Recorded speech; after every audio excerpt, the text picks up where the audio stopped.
रत्नागिरी जिल्ह्यातील लाडघर समुद्रकिनारी बैलगाडी शर्यतीचा थरार बघायला मिळाला. कोकणातील निसर्गरम्य समजले जाणारे लाडघर समुद्रकिनारी पारंपरिक बैलगाडी शर्यतीचा अद्वितीय थरार अनुभवायला मिळाला.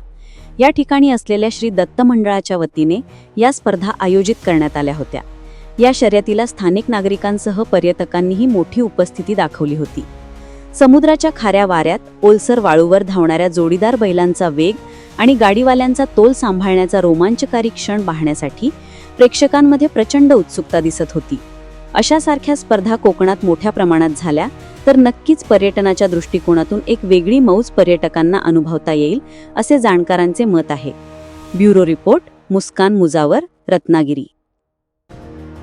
आपण पाहत आहात कोकण लाईव्ह, प्रत्येक बातमी आपली.